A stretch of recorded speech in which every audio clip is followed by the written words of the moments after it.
قدرمنو لیدونکو دا د یوې ورځې هدیره ده، هغه هدیره په کومه کې چې شپږ اتیا تنه په یوه ورځ باندې ښخ شول. د هغې د جملې نه د یوې بلې کورنۍ سره ناسته کوو. عبدالله کاکا چې ډېر غټ درد یې ولیده، ډېر غټ غم سره مخامخ شو. د هغې د بچیانو قبرونو ته راغلي وو 3 تنه، د هغې زامن او یوې وراره و. دا یې د شهید جاوید قبر دی او دا یې د شهید عطاالله جان قبر دی او دا یې د مشر زوی ساز محمد قبر دی چې 2 ورځې وروسته یې په هسپتال کې ژوند د لاسه ورکړو. او دا یې د وراره قبر دی شهید عبدالایوب. بسم الله الرحمن الرحیم. درنو لیدونکو السلام علیکم ورحمت الله وبرکاتو. قدرمنو لیدونکو د ننګرهار ولایت د مومندرې د ولسوالۍ د ډکې د سپین بند د ساحې د شپږ اتیا د شهیدانو د جملې نه نن د یو داسې چاکلي ته راغلی یم چې ډېر غټ درد او ډېر غټ غم په دې کلي راغلی و. اویا کلن عبدالله کاکا چې زما په څنګ کې ناست دی، د ده 3 زامن پکې شهیدان شوي وو. نور حال به د ده نه په خپله وپوښتو چې د ده حال څه دی او په خپل ژوند به دی په خپله وغږېږي.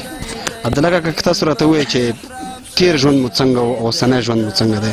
نو بس تېر ژوند خو همداسې و که نه چې همدا 3 زامن مو او بس مزدوري کړی، یو کسي موټر چلاو، بل دیاړي کړه او بل هم دیاړي کړه او بس ښه په وخت روان و که نه.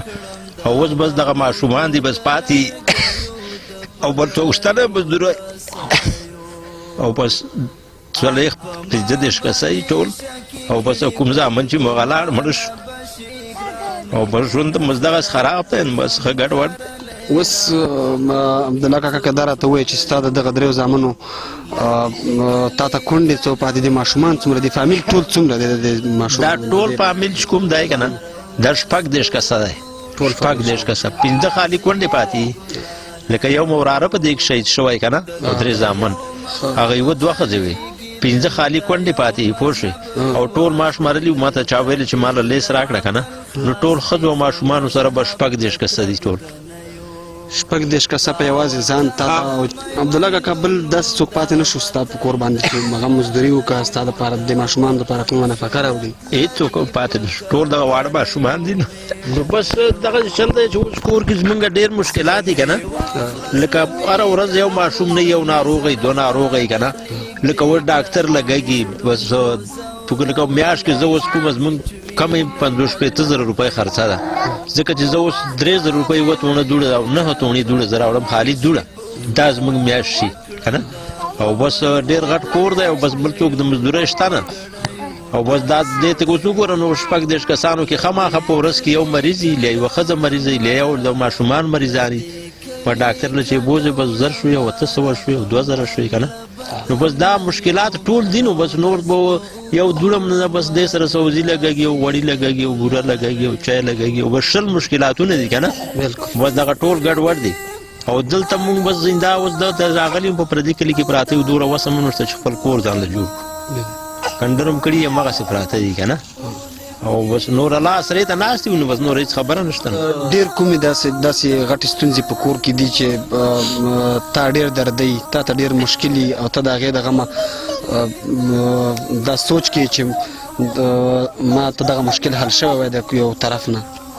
نو غټې ستونزې خو بس همدا دي که نه چې اوس لکه کور کې نو اوس د کور مشکلات دي که نه، نن دوړه نشته او نن بوره نشته او نن دا نشته او نن مریض دی او نن هغه یو چې مزدورۍ څوک دم نه یو په خپله هم نشي کړی که نه، بله سره هم نه یي الله نه په غیر.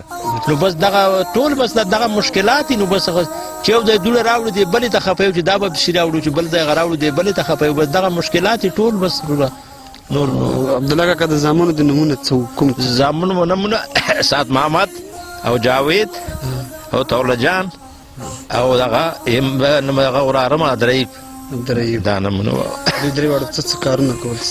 دې 3 واړو خو دغه یو هم ټکسي موټر چلاو، د وراره هم ټکسي موټر چلاو دا یو منشي په تورخام کې دا یو زوی او دا بل زوی هم بس کله والته تله او کله تله لیا دیاړي کړي او لیا چا سره هم تاسو کار کړای کنه به دغه کارونه یعنی که هر څه خو ته په کور کې خپل جماعت او خپل منځو سره دا غو پوښ بس هر څه دوی الله را پوره کول او دوی را پوره کول موږ براوړم بس روپۍ به راکړي چې هوا خلاص او څنګه یو نشته نو بس لور واړه لاړم بس الله په شاو او اجر د الله سره دی الله کاکا الله تعالی په دې یتیمانو باندې ورحمېږي قدرمن لیدونکو د عبد الله کاکا خبره تاسو واورېدې زه بالخصوص څومره خیره بنسټونه چې دي که مؤسسات دي که څومره ملګري زما غږ اوري باید ټول د زموږ دغسې کورنیو سره مرسته وکړئ کم از کم که نور څه نه وي خپل ملګري به لرئ خپل یاران دوستان به لرئ شتمن خلک به لرئ هغوی سره د موږ دغه ویډیو شیر کړئ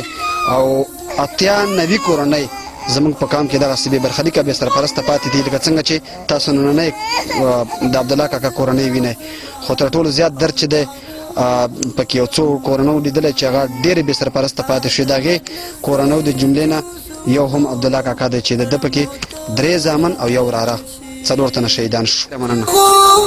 وژاړم او تا نه